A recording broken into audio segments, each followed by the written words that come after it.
We have a particular connection here because we're in the unique situation of not having an Archbishop of Canterbury at the moment. And now, of course, following the death of the Pope, we're kind of in uncharted territory. So I think, and we had the Easter Sunday service, of course. Normally we'd have the Archbishop of Canterbury, it's never the Archbishop of York. So there's a sense that there's a gap at the moment that people are trying to fill. And it feels a real sense of loss. It was expected, but I think we were expecting the Pope maybe to have passed away when he was in hospital back in February. So I think this came as a real surprise on Easter Monday. A lot of people of no faith, particularly here in the UK, here in Kent, will know who he is, recognise his face, but not really know perhaps the purpose he serves and what he does for those of faith, for those at in the Vatican, for Catholics across the world. So what does it actually sort of mean for us?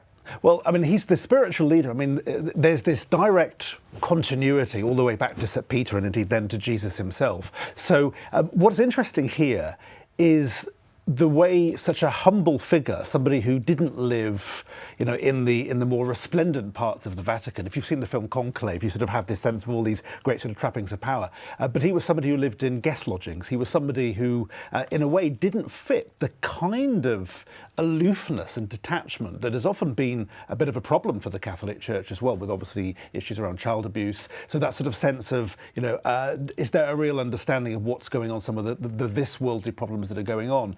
And he lived his life in a very different way. And coming from a part of the world, there'd never been a pope before from South America, in his case, from Argentina. This all felt very different. And somebody who came from a part of the world where he was used to, and in his younger days was affected by some of those, you know, military insurgencies. So he was somebody who had a very different background to that of some of the popes who indeed had come from Europe. I think there's a famous photo of him on public transport, which is something that popes never do, and I believe he's carried that on with being, I think, the Pope of the people. His coffin is made of wood, usually some plush cushions. Will we ever have a Pope like him? Has he set the precedent now to change the direction of what it's like to be a Pope? Well, that's a good question, because around 80% of the cardinals who will be voting in the conclave were appointed by him. He's been there since, 2013.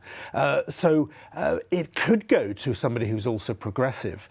But it does often happen that somebody more reactionary takes over. And we saw that when Pope Benedict, Joseph Ratzinger, took over from Pope John Paul II. And then we had, of course, Pope Francis, who was a more progressive figure. So it does sometimes tend to be the case that somebody more orthodox can follow. And often it's worth saying as well that all the runners and riders are in their 70s, really. There's one who's 59, who seemed to be, you know, quite junior. Because when Pope John Paul II was elected in 1978, he was only in his 50s, and he was the first Polish Pope, and he was there for 27 years. So, you know, if anybody wants a chance themselves, you know, then they don't really want to wait that long. So you'll find that a lot of the cardinals, I think you have to be under 80 to vote, but one of the front runners is 82 and could get the job. So, you know, it feels like a political election. In many cases it is, in terms of, will it be a progressive candidate, will it be a more conservative candidate? Yeah, and there's a real process here we're seeing as well. Of course, we've been seeing images of thousands sort of coming in, seeing him lying in state, and many will be surprised, especially those of no faith, to see him lying in an open coffin as well. Of course, he's there for a few days.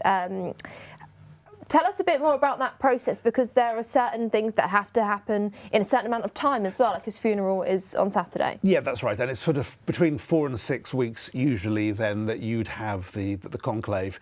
We don't know when the process will take. I mean, in history, it's sometimes taken weeks or even months. It's more likely to be days. And of course, the famous thing about, you know, the colour of the smoke that's produced, so we know, because they have up to 2 elections per day. So different candidates will be removed from the process, and you have to have, I think it's 2/3 majority. So obviously that's not going to happen in the initial rounds. And then what will happen is a lot of the candidates will back and it obviously is their man. Obviously it's only the cardinals are male. One of the other issues in the church, of course, is as to how progressive the church can be. But it will be a question for the coming weeks, and it'll be whittled down to that one candidate. is it quite a quick transition to we're in a process now where lots of people are remembering him, are mourning him, their condolences being shared? Is there, I suppose, not forgetting him, but how do they work through that application and bringing in a new pope while still remembering a pope that was so famous to those of no or all faiths? Well, we had a slightly different scenario in 2013 because Joseph Ratzinger was still alive. So you were effectively, we weren't mourning a pope, we were just aware that there was a transition from a pope who was still alive. And this is unprecedented territory, but when the Pope has passed, there will be a need for someone to fill that vacancy. And so it's a very fine line between respecting, and that's why the funeral, of course, will be sooner rather than later, indeed on Saturday, between respecting the legacy of the Pope and then ensuring that there is continuity. Of course, you mentioned Kent earlier. Of course, we don't know who the next Archbishop of Canterbury will be. So, you know, the same sort of questions arise as to what happens when you need someone to be that leader. And now of all times, when the Church, both Anglican and Roman Catholic, are facing all sorts of questions that involve people from more, you know, secular community as well as Catholics themselves. Well, let's pick up on that, needing that leader. Yeah. When the new Pope's elected, we've got the candidates writing their cover letters, their personal statements at the moment. What is it they'll be doing? What is the responsibility of a pope? Well, they are offering spiritual leadership, and that's easier said than done because you have to have people on your side. If you're a pontiff, if you're a cardinal, and then you make overtures, for example, towards same-sex marriage or maybe having female priests, this is something that's going to be very controversial. And we have had a pope from Africa, but that was in the 5th century. Never had a pope from Asia, but often some of the African archbishops, cardinals, tend to be more conservative. So there's a lot of trading going on between different candidates because it would be lovely to have a pope from a part of the world that never been represented before. But of course, you might then alienate other people who say, well, no, this candidate is, you know, not necessarily then going to be a very good bridge or somebody who will alienate large parts of the community. So, and the film Conclave brought that out, I thought, spectacularly, in a way very presciently.